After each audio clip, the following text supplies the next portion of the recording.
65. I even been to the West Coast twice to recovery programs trying to find this thing called recovery. Only to come to find out that recovery lies within inside myself. If you're in this room like I'm in this room, I've been bit by the same dog that you've been bit by. God just allowed me another opportunity. No, hold on. I said 17 rehabs, right? Mm-hmm. And I also need to say that I never, ever in my life relapsed. And I hope that didn't go over nobody's head. The reason why I never relapsed is because I never gave myself the opportunity to recover. The stuff he was just reading in the book, it talks about making meetings, getting a sponsor, getting in touch with the step work, and all that other kind of stuff, right? How important that is. But when I got out of these facilities, right, I did the complete opposite. And I got exactly what I deserved. I suffered from the disease of addiction for almost 50 years, making the same decisions, doing the same things, hanging out with the same people on the same corners, and half of them got the same fucking clothes on since the last time I seen them. Right? So listen, when God allowed me another opportunity to come back in this process, they asked me this question, right, when I got back. They said, what am I grateful for? And they asked me that before on other times I came back. And I used to say things like, I'm grateful for being alive. I'm grateful for being clean. Thank you for waking me up. And they was all good answers. And at the time in my life, it was the truth. But this time, it was just something about this time. When God allowed me an opportunity to come back this time, listen, my drug addiction took me to the lowest level that I ever experienced in these 50 years, right? I was grateful for it totally. Because where it took me to, it led me behind a pizza shop in between two dumpsters.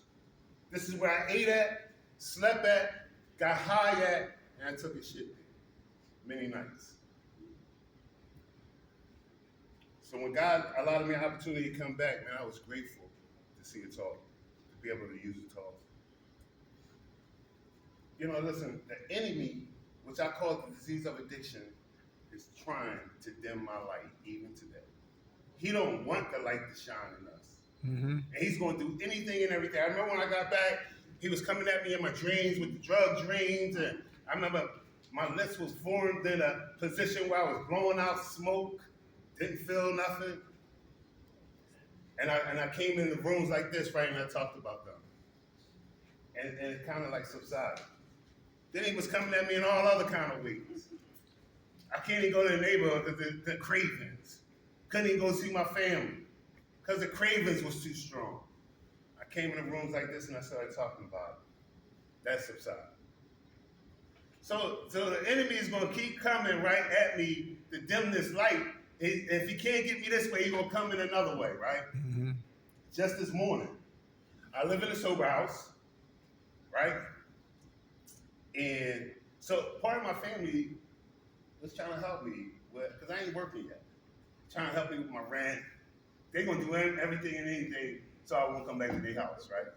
So they helped me out with rent. Then somebody else gave me a $50 bill.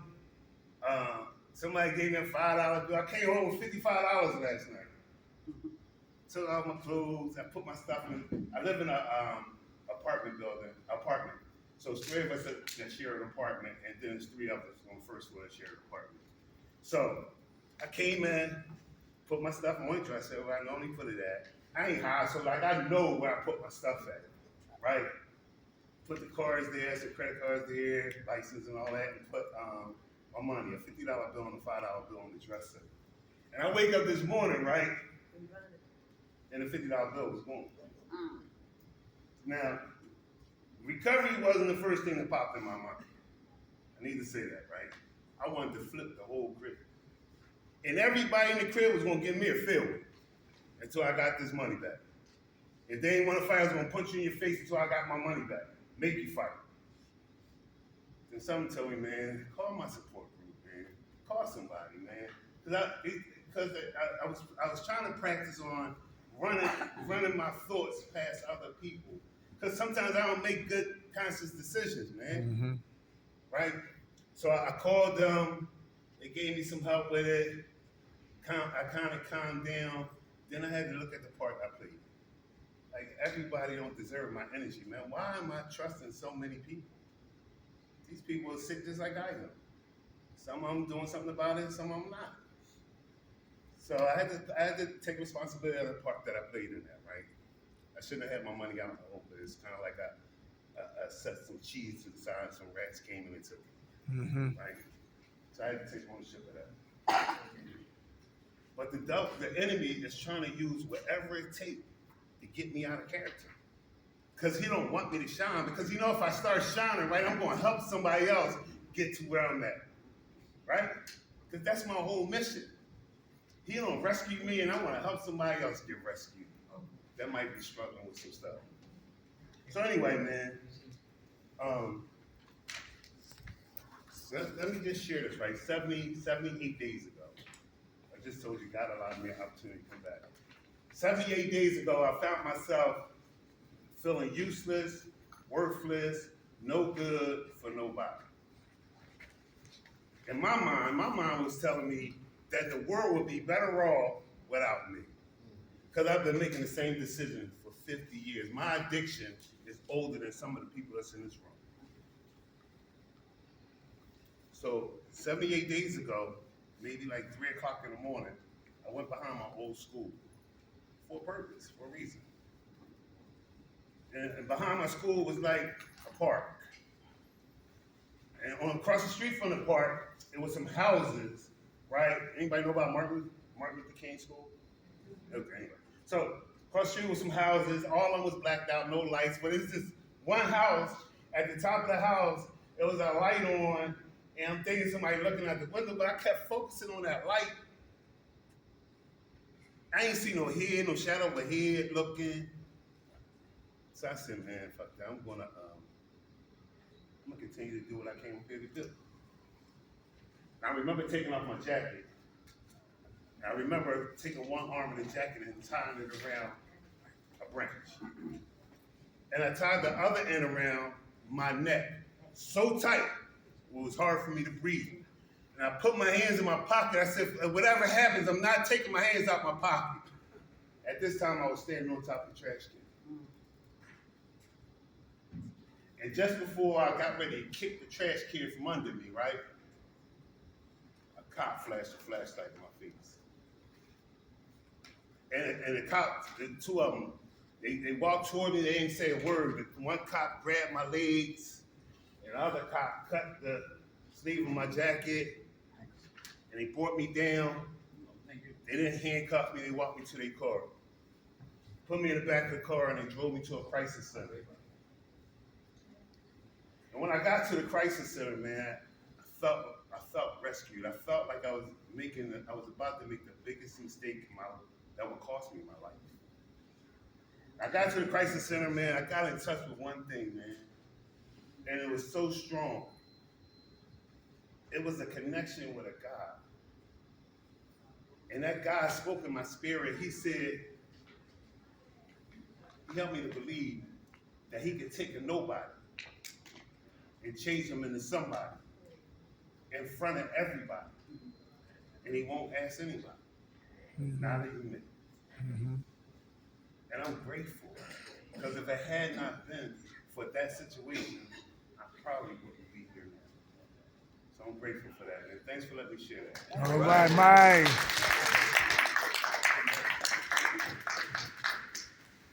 Good job, Mike. Yes. You better not go to Everybody.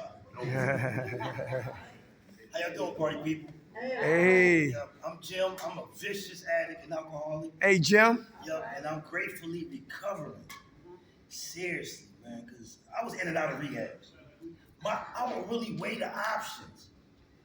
My sickness had me jail or rehab.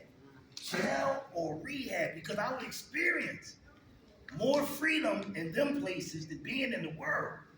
Oh my goodness. Think about that. I would sit there, jail or rehab. Because I didn't know I lacked structure. And I wasn't self-disciplined. Because on my own, I was partying, bar hopping, this bar, that bar. And I didn't want to listen. Didn't want to listen. Couldn't even take constructive criticism, which came from people who genuinely loved me. like family members. Or when I was in rehab, people that was just trying to talk to me. And I'm like, I know. Because they said the same thing at every rehab I went. I ain't hear nothing different. They said, get a sponsor, work the steps, get a home group and do meetings. And I ain't never do all that. First of all, I didn't want to listen. Somebody was sharing, if I even went to group, somebody be sharing, and then I'd be talking, I would hear them, but I wouldn't listen. I'd be like, okay, I'm gonna still smoke weed and drink. Yeah. The dope was the problem. I'm gonna just stay away from that. I'm gonna still smoke and drink. Doctor, yep. And every time I got out, I did that. I did that. And I was back on dope every single time. Not no 2 out of 3, not no 4 out of 4, every time. And it wasn't like that. It's always a couple months, 6 years later, whatever time. And I would talk myself through it. Because I'm in the club, in the bar, drinking, go outside, smoke a L, come back in, drinking. Then I get the bright idea, why don't you go do a bump? And that's a lie. I had to identify, be lying to me. Let me go do a bump. I'm going to do bumps all night. Then I'm in the window all night at the house. Like Malcolm X on John. Like, take your dumb ass to sleep. Let me go get a bag of dope. That's a lie. I'm going to get enough so I ain't going back and forth. And the fact that I would do enough dope so I can go to sleep comfortable. And the only way I could sleep comfortable, I had to know I had enough to get up so I could be comfortable, so I can go out my day. And I swore I did it and by myself. I swore because I locked up everything because I was in the window all night. Then I locked up everything, then I pulled dope out. And I used dope for 26 years and I never OD'd. That's nothing but the grace of God, I'm telling you. Nothing. But I knew it was coming because I would get high with the Narcan either on my stomach or right next to me trying to watch TV. Like I'm a Narcan myself. Yo, I think back like, oh my goodness. I'm so grateful. For real, because I remember in my addiction, I used to be like, this can't be life. Can't be life. And then I had them little glimpses like, I wish I could get up and don't need nothing. I experienced that since I was a child. Get up and just don't need nothing. Then I realized I do need my higher power. And I didn't wake up until I went to my last rehab. Because they said, how many rehabs you went into? And I said, dang. Do detox count? They said, yes. I said, oh my goodness. Because I said all the fly stuff. I got it. I know what to do. So I never want to go back to the same place because I was so guilty and shameful. I know it, yeah. And I was like, damn, let me go somewhere else. So I lost count. So then they asked me, what's going to make this time different? I said, damn, what is it? So you know what? Automatically, I thought back when I was in school, thinking I was cool, in the back, playing around. I said, yo, this ain't school. I ain't cool. I sat in the front. Every group, every H&I commitment, and they had these couches that make you go to sleep. I wouldn't sit in those. I would sit in hard chairs, and I would sit on the edge. And I was attentive. Then I started getting engaged. Because a lot of that stuff I heard before, but I wasn't listening. Because listening is a skill. Mm-hmm. It requires your mind. Mm-hmm. And then you apply what you done heard. And a lot of that stuff I used to just say and all that, yeah, I'm doing it one day at a time. That's a skill. Taking life one day at a time, that's a skill. Because as a child, I was always taught, plan ahead, to plan for your future. I used to hate meeting a woman. She's like, where you see yourself 5 years from now? I'm like, ah. But be able to stay in the moment and handle life moment by moment without trying to, yo, that's a skill. If you can do it, yo, I'm telling you. But I started in my last treatment center. And I didn't even realize I was scared because I was used to going in and out. But I wanted something to be different because I was so sick and tired of being sick and tired. I remember I heard that one time, first time I got into like rehab, I was arrogant, I didn't want to hear it. And my counselor said, you ain't gonna get it until you're sick and tired of being sick and tired. Yo, I was sick and tired telling my family, I'm sorry, I ain't going to go. I said, you know what? Action gotta be louder than words. Because talking is just talking. Then I started reading, man, myself better. But I didn't even know, I couldn't even identify certain feelings I was feeling. Because I was only happy if I had a woman, some money, and some drugs. My sponsor had to tell me I was experiencing joy. Because I got out of rehab, I was going to meetings and sharing. I said, yo, sponsor, I'm feeling different levels of happiness. He said, you're experiencing joy. I said, damn, joy? I didn't know what joy was. I'm like, dang. But I did it one day at a time. And like, I get when they take your phone from you in rehab. Or if you're a married couple, they split you up because you got to focus on yourself. That's the hardest job in the world. Mm-hmm. As soon as I got my phone, I downloaded the NA and the AA app so I can go to meetings immediately. That's what and I was going to 2 or 3 meetings a day. 2 or 3. And I was sitting in the front and I was being engaged. I still go to meetings. But when I was in rehab, I started asking my counselor questions besides, when I'm getting out, man, I gotta get back out there, I got this job, or I got my kids. I tried all them joints. So I ain't asked no questions, but, yo, I'm really trying to get this. And he was like, you doing it. Do the same thing you doing in here when you get out there. I couldn't fathom that at the time, because I didn't know I lacked self-discipline and structure. So I was like, you gotta give me something else. He said, put the same energy you put in getting high into your recovery. So I said, well, I used to bar hop, so I meet hop. He said, yeah. I said, oh my goodness, I got it. I was like, oh, because first time I put some thoughts together that made sense. My mom would always say, make it make sense, boy. Because I wanted to be perfect. And I kept trying to run from me being an addict and an alcoholic, trying to hide it and all this other stuff, and I was lost, I'm telling you, for years. I know 37 years of ways that don't work. And I kept trying to hide it, didn't want to talk about nothing. Yo, that kept me sick. So I had to start, and I had a lot of root issues. That I suffered from as a child that I never want to talk about. Like I was sexually abused when I was 8, didn't realize what happened until I was 10 or 11, which had me hot, had me very angry. And I suffered PTSD from it because when I get close to a man, first thing that goes through my head is, hope you don't try no freak shit. Because everybody don't think like that, a counselor told me. So then he challenged me, suppose you had got a relationship with some guys that really, besides your comfort zone, and you'd be surprised what'll happen. I was like, all right. So I kept talking to my counselor. He said, you got a sponsor? I said, I'm gonna get that when I get out of rehab. He was like, for what? People come in here and share all the time. I was like, damn, you're right. And it was hard, I'm telling you. It was like asking a dude out on a date. Because I love women, so I'm like, I was all shy. I was like, yo, man, can you sponsor me?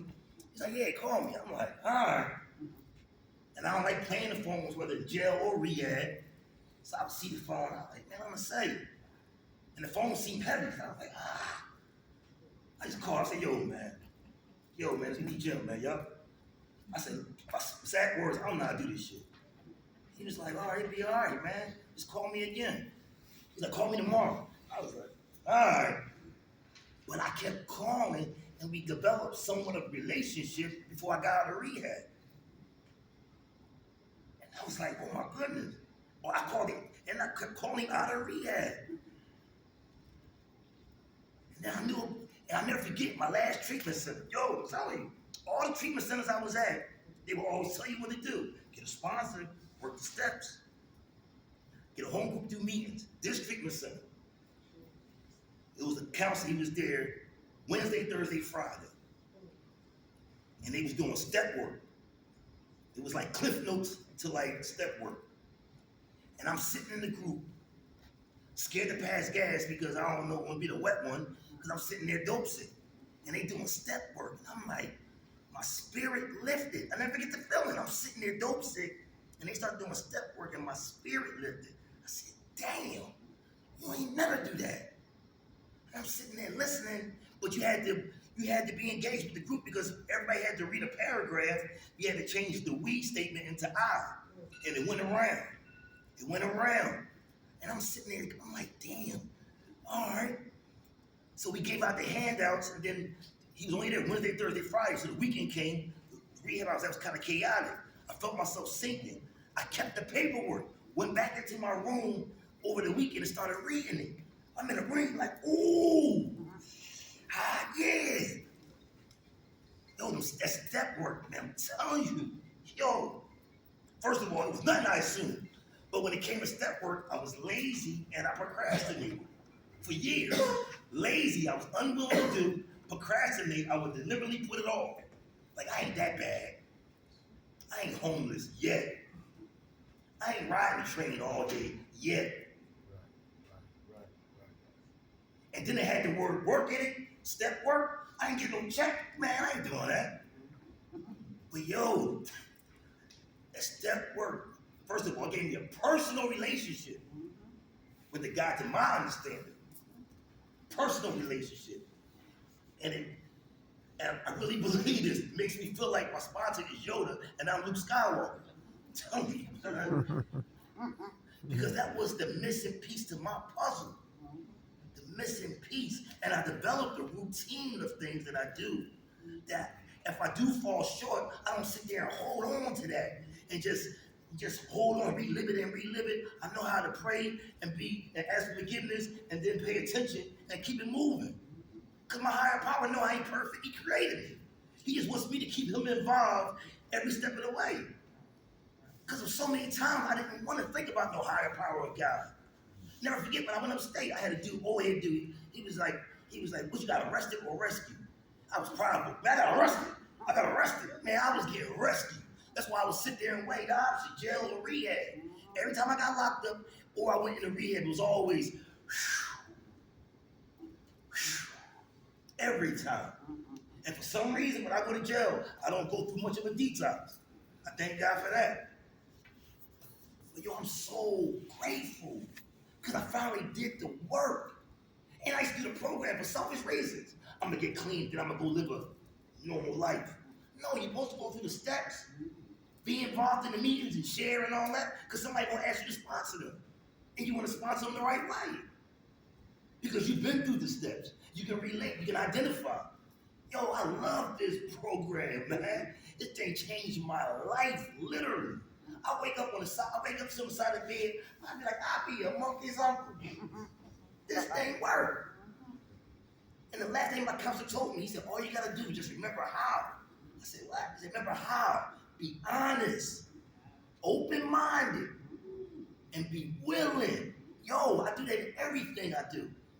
I'm telling you, my life changed, man.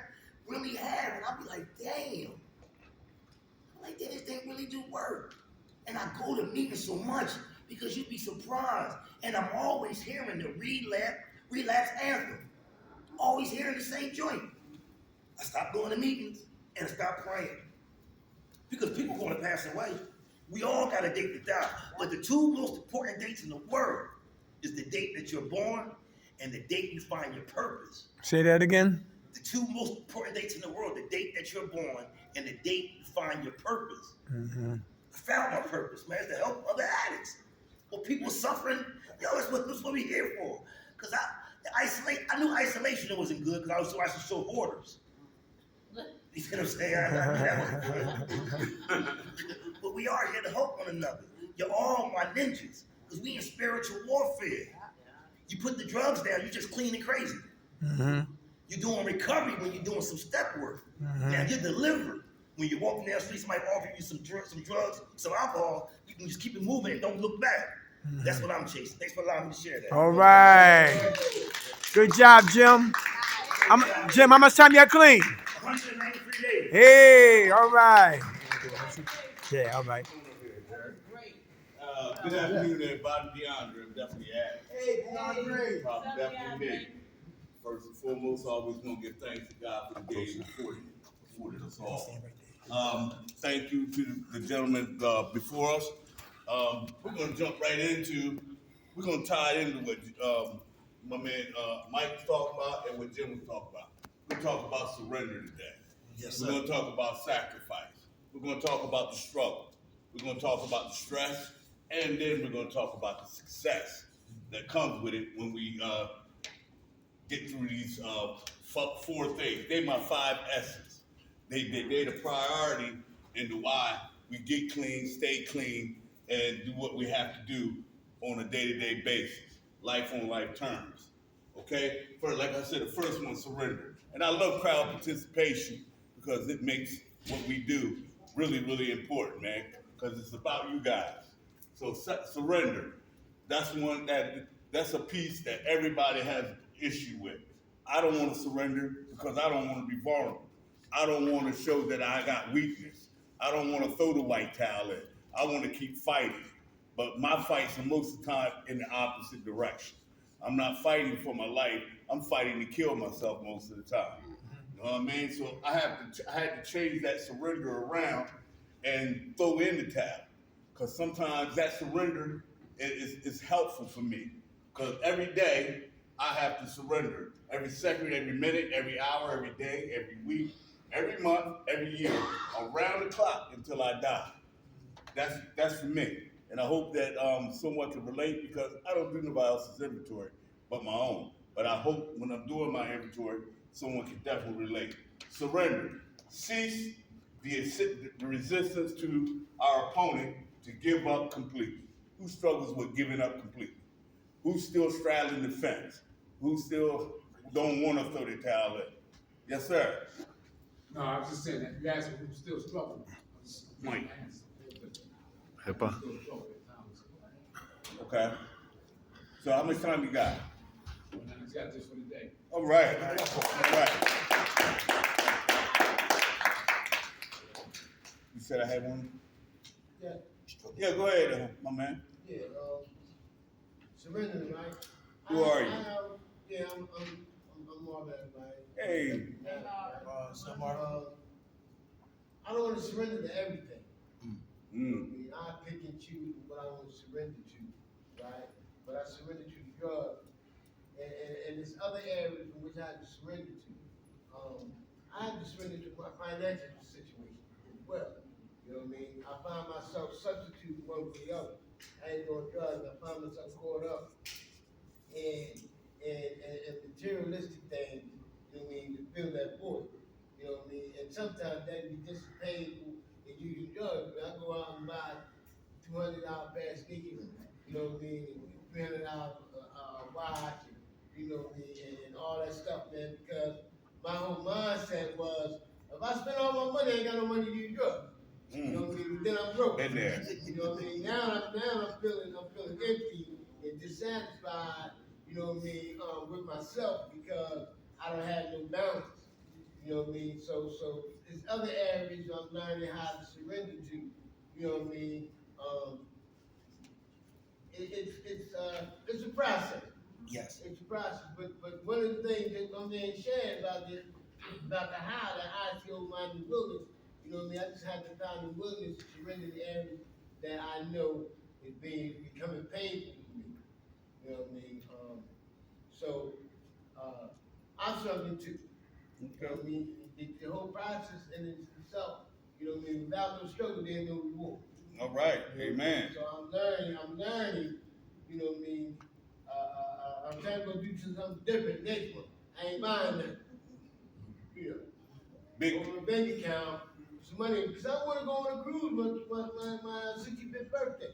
Okay. So I'm Nothing wrong with that. Ain't nothing wrong with that. Nothing wrong with that. Yeah, I never been on a cruise. And how much time you got, Mark? I'm at a point now, man, like I really want to start enjoying my life. Yes. What I do is great. Yeah, how much time you got, Mark? I got two and a half months. All right. Hey, Mark, you said something that was really important right here. Discipline. Yeah. Discipline. I guess that's what, yeah. Discipline, big one. And that goes with the sacrifice. And sacrifice is giving up something of value, giving it up and letting go. You know, I had that same issue.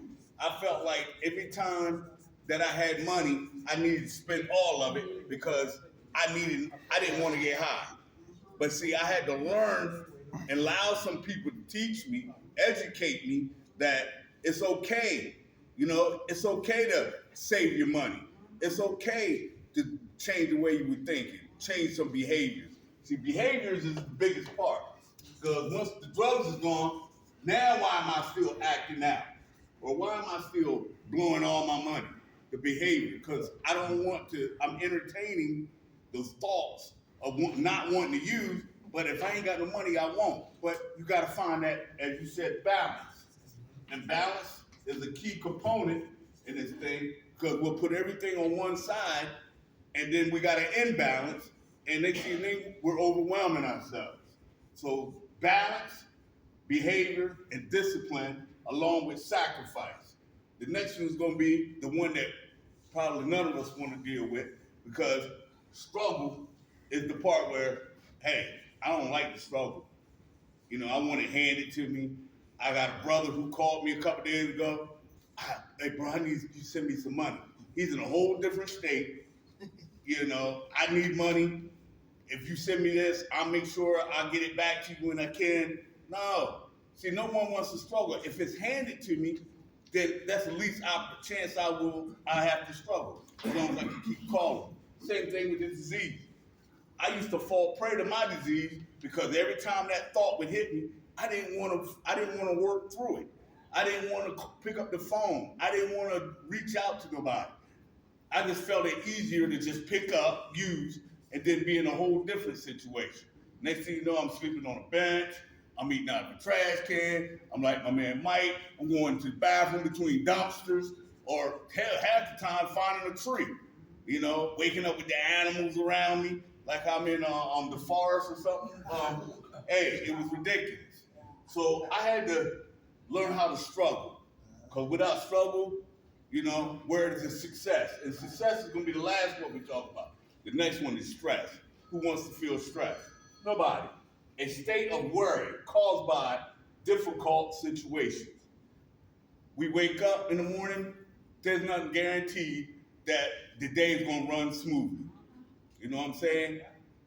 As long as we do what we're supposed to do and practice what we're supposed to do, even if those days do come, there's going to be difficulties, we're able to deal with them. Yes. You know what I'm saying? And as long as we stay vigilant, stay positive, stay connected, and utilize our resources, which is our therapist, self-help groups, go to our meetings, get our hands up, because guess what? This word here is the biggest one for everybody. Men and women, pride. I don't want anybody to let anybody know where I'm at. I don't want to let nobody know how I'm feeling. I'm good. Favorite person's line for me was, I'm good. When the whole time, primary reasons I die early. Pride. I won't let go of that pride. You know what I mean? I hold on to it to the very end. I know when I got shot in the back, I was holding on to the drugs until I heard the cops almost on me. Now guess what my thinking was saying? You know, you can still go get high. I'm laying on the pavement with a bullet in my back, 2 bullets in me, and I'm worrying about going to get high. That's the insanity of my addiction. That's where it carried me. All right? But guess what? Now here's my success right here. Favorable or prosperous termination of an attempt or endeavors, accomplishments of one's goals. My goals is now to stand here before you guys, getting the experience, strength, and hope, traveling with the minds of men, going to this place, that place. It's all rewarding. It's giving me it's so beneficial. You know, it ain't even about the money. It's about what we're doing to reach out to those people and helping those individuals, like my man said, that are just like me. The same dog that bit you, bit me. So now I gotta learn how to proper preparation prevents poor performance. Say it again, proper preparation prevents poor performance. I gotta study who I'm fighting against, y'all. Better. I gotta study my opponent. And when I study my opponent, it allows me the opportunity to know how this guy moves. He moves on offense and defense. He moves while we sleeping. You know, you gotta really, really put the work in, and you gotta discipline yourself to say when this guy shows up, because he's gonna show up. You know what I mean? He's gonna show up. Whether he shows up through your kids, through your mom, through your dad, through your family member, through your brother, you know, he's gonna show up. He shows up in all types of disguises. He's got more disguises than a little bit. And he works around the clock, y'all. Even when you sleeping, he's working. Cause like when you wake up in the middle of the night, I read this. I wish I had it with me. He said, when you wake up in the middle of the night like that, immediately start to pray. Why? Because a lot of times he's planting that seed when you wake up. So a lot of times when you wake up in the middle of the night, you figure, man, why am I waking up? Because now he's invading your space. You get up and pray immediately. You know, I'm spiritual. I'm not an ordained minister or anything, but I love to read and I love to like look at things that are factual to me. And I've always wondered that. Do you ever wake up in the morning with an attitude?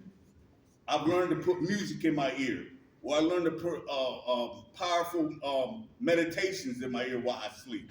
So like in the mornings when I wake up with a positive spirit. And you know what I mean? They say whatever positive you put in your body reaches your heart.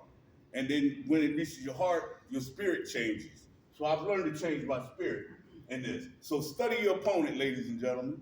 Study how he moves, because he moves on offense and defense. You know what I'm saying? So when you on offense, he's most likely on defense. And if you ain't careful, he's going to try to play on the same team as you, because sometimes we like to dance with the devil. You know what I mean? I know I used to like to dance with him. And what was the other thing some people said they used to like to do? It's hard to fight the demons we like to play with. See? Sometimes it's hard to fight those demons that we like to play with. You know what I'm saying? So, Dirk, you want to add to that? Yes. How everybody doing? Hey. All right, thank God for last night's rest this morning. Rise. Thank God for his grace and his mercy. Grace is always giving me what I don't deserve, and mercy is not giving me what I do deserve, and for that, I'm eternally grateful. Yes. Let's give it for Miss Anita and Mrs. what? Jackie. Let's get them All right. Because they've been here way before COVID, right? We was up at 30th and what? Market, and they was there then, and they still with us today. That's truly a blessing. Because good help is hard to what? Let's add on before we get out of here. What time is it? 117. Good. All right, 1:30 we done, all right? Perception. Everybody see the glasses? Mm-hmm. Perceptions, how we see it is how we treat it. One lens is spiritual lenses. The other lens is worldly lenses. Perception glasses. Lens spiritual. The other lens worldly. How we see it is how we what? Treat it. Men, can you see a queen trapped in a dope fiend? Yes. That's quiet. Yeah, it's a tough crowd. She's in there. Ladies, can you see a king that's trapped in a crackhead? Right. What happened is, if I can't see past what you're showing me, I talk or condemn, beat up the junkie, the crackhead, the dope fiend. When there's a queen and a king behind the exterior. Yes. My mother always talked to the king in me when I was trapped, showing her the junkie. Yes. Dirk, you're better than this. Dirk, get up. Dirk, I love you. Dirk, you gotta love you. Dirk, your father love you. Dirk, I love you. Dirk, your brother love you. What's your problem? I didn't give birth to no goddamn crackhead, to no damn junkie. I'm tired of crying. Listen, you're better than this. I will call the police on your ass. Yeah. Yes. She always talked to the what? To the king. Yep. That was trapped inside of the crackhead. Perceptions. If anybody watched television, I love that movie by Robin Williams. It was called Dead Poet Society. He was a teacher. And follow me, all right? My man, you taping. My man. I ain't gonna fall. See, I see y'all different from up here than I do what? Down there. Perception, how you see it. I see you different up here than I do what? Down here. Here are some ingredients right here. Let's give you some examples. We can throw this on, and we're going to be like Michael. How do we see pain? How do we see pain? Is it what? Is it pain shared? Pain lesson? Everybody hear that? I see pain as what? Melodies. Give you an example. Mary J. Blige. Pain. Beautiful melodies. Rest in peace, Biggie Smalls. Pain produced beautiful melodies. Tupac Shakur. Pain. Rest in peace. Produced beautiful what? Melodies. Janis Joplin. Pain. produce. Rest in peace. Beautiful what? Melodies. What's my man name? Let me see. Whitney Houston. Very good. Definitely a lot of pain. But produce what? Beautiful melodies. Rest in peace. Phyllis Hyman. Rest in peace. Pain. But the lyrics still live on today. Yes. How we see pain is how we what? Treat it. They understand that. Some people run from their pain. So they always on dope, always smoking coke, always smoking weed, always drinking, always in the matrix. Because I'm scared of what? Reality.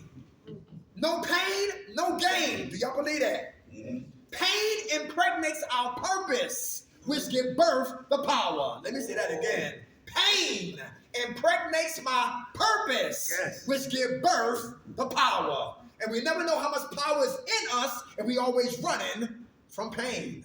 How we see it is how we treat it. How about number two? People who complain. How do you see people who are always complaining and bitching with clothes? With a job. You know what I'm talking about? How do we see people like that's always complaining? Anybody like that? You blessed, but you act as if you ain't. Until you go outside and you see somebody who's in a worse condition than we are. Yep. Stop complaining. Who complaining here? Oh, my leg is hurting. And then I talked to She a person. I complain. You see me, Jackie? I do. Why? I've been working here a long time, over it, but my heart won't allow me to not help people until it's all the way over. How much time you clean? 31 years. Hey! And to go with that complaining, I complain about my knees, but then we go to a place where there's a girl that has no legs. No legs. See, I have to look back at those things like that. That's what keeps it so green for us. Yeah. You know what I mean? Y'all hear that? I Stop got pain complaining. in my knee, but there's a lady with no I'll legs. stop complaining. Stop I'll do my complaining. best. Huh? I'll do my best. Because guess what? We get an attitude, then we get the case of the what? Efforts. Because our attitude killed gratitude. Now to get the case of the efforts, now I'm definitely gonna go get what? High. Or get drunk or smack somebody back to Kensington or be back in jail. You know. Like my man Mike. That was good. All right? Of course, that was right for him to what? Complain. How was it that well, he was wrong? You don't put money in a recovery facility on the table like you in his own facility. I just told him he just put a bullet inside of a gun that was unloaded. So he put a bullet in there, then bam, you know. So he learned from that experience. Because everybody who I thought we see it's a recovery facility, but everybody's not working on what? Themselves. And it's right, recovery, very good. I And if you're recovering, why are you stealing? You ever hear that? Yeah. So somebody might come back high. We hope they don't get high and die. But what's done in the dark always what? Come to the light. You better believe it. I still want my $50.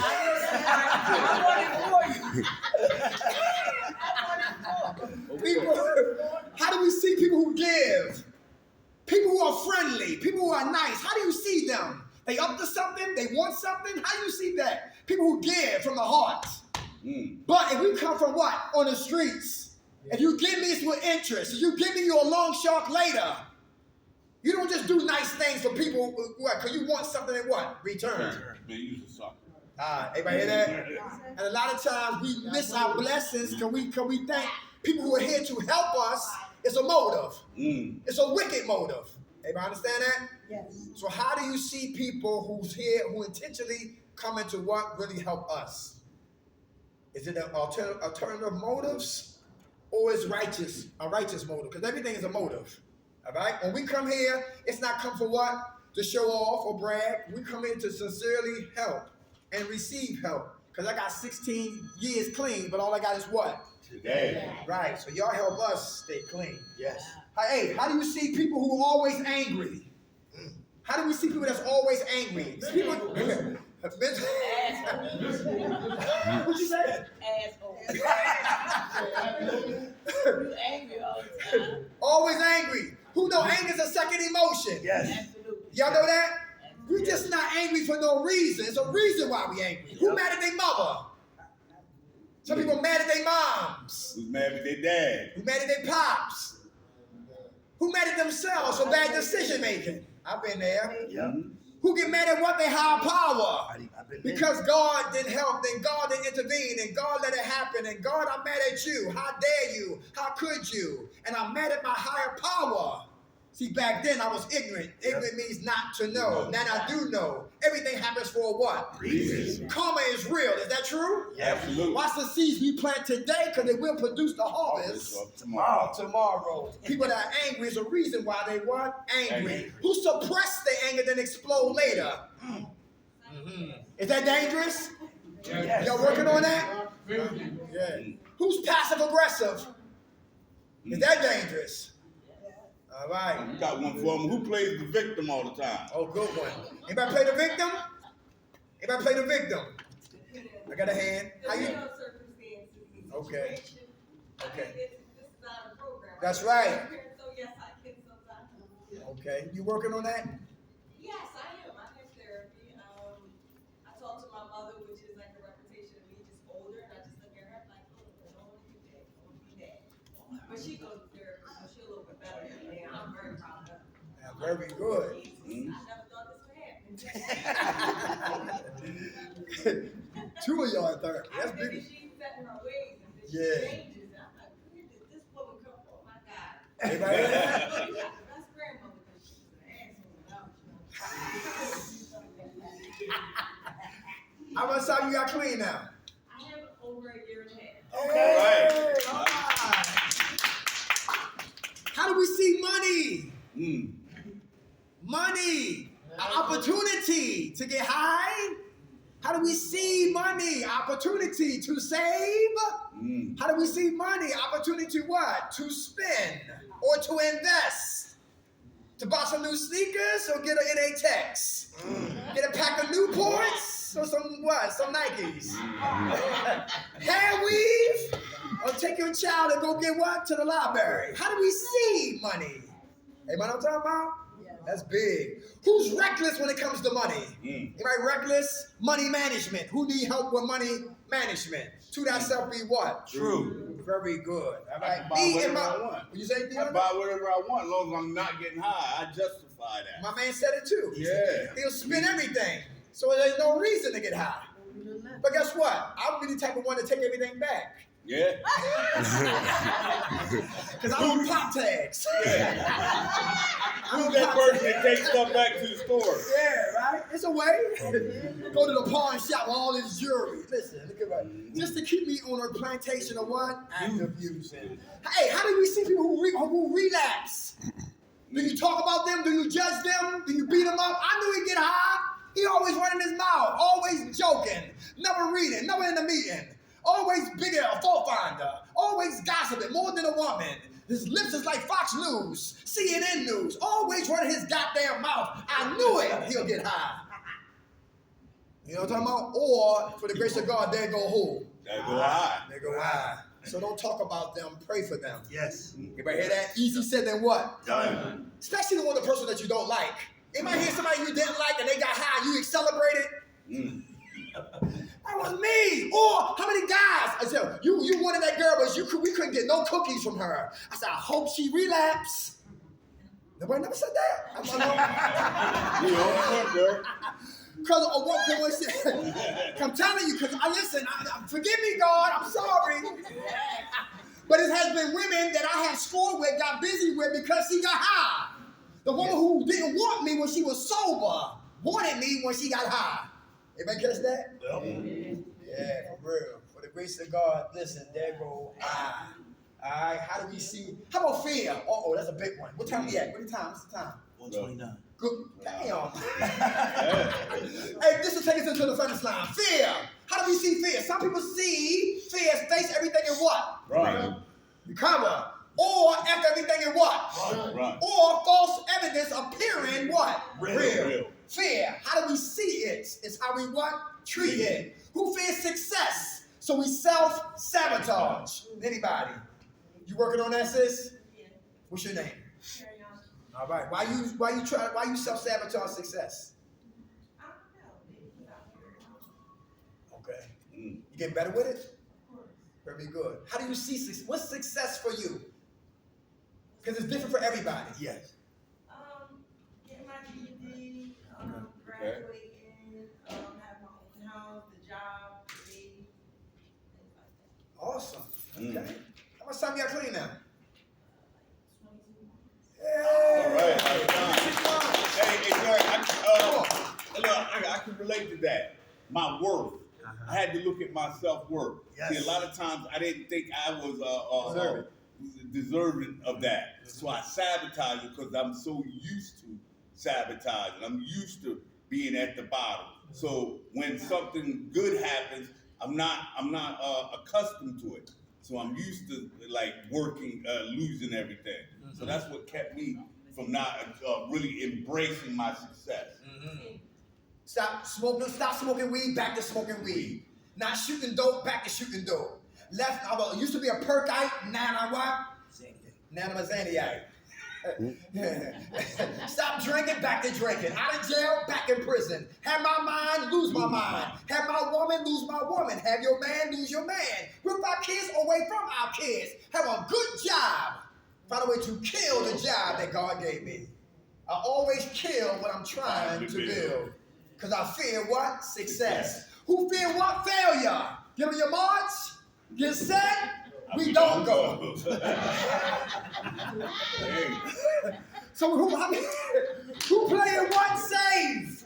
They sleep on a mattress called what? Mediocrity. They play it safe. Yes. How do you see failure? I see failure as what? Fertilizer. Because without failure, we cannot grow. I relapsed 8 times to get 16 years. I went to jail because I wouldn't listen. I relapsed because I wouldn't listen. I got betrayed, that's fertilizer. I got talked about, fertilizer. Falsely accused, fertilizer. Childhood trauma, fertilizer. She broke my heart, fertilizer. Yo, best friends, enemies, fertilizer. Marginalized by the family, fertilizer. Everything negative in our lives is fertilizer to help us what? Grow. How you see it is how you treat it. Everybody understand that? Yeah. Failure is never failing. Failing is always what? Learning. We gotta lose in order to win. Yep. Y'all believe that? Yes. How do you see what? Who fear what? Rejection. Is that dangerous? Who fear rejection? Who like forbidden fruit? How many guys in here want the woman that don't want you? How many guys in here got their heart broke? And that happened to me on Valentine's Day. She said, I want to be emancipated from your black ass. She didn't say that, but I just put those words in, emancipation.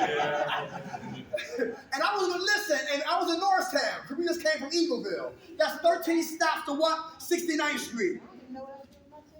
And for 13 stops, I was plotting on how I was going to kill her. Right? Because the woman I love invested in, she didn't want me what? No more. And it took me a long time to get that woman out of my system. Why? Because she rejected me. Because I'm what? A male chauvinist. And I got better with that. So rejection is not always bad.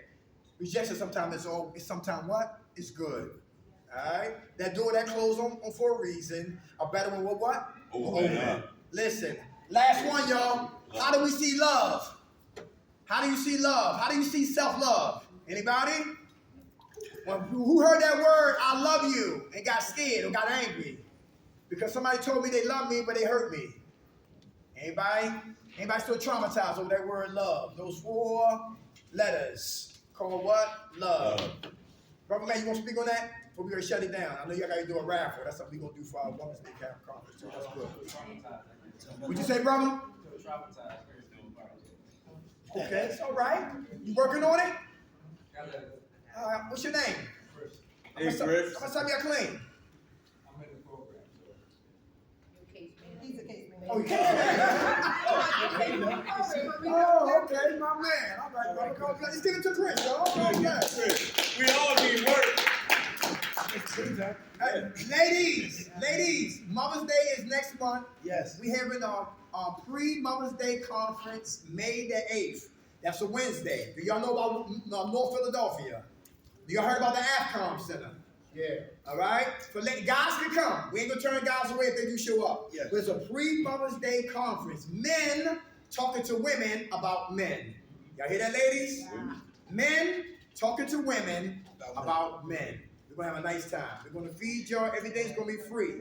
Free food and free admission. I'll let Miss Brenda know, and Miss Anita and Miss Jackie. They already know. Already sent them flyers already. Okay. I'm gonna print it out, we're gonna give it to y'all. Anybody need jobs, housing information? Come holler at us as we close out. Y'all good? We had a great time, y'all. Thank you, y'all. As always. All right, y'all blessed. All right, Susan. They're gonna go do a raffle.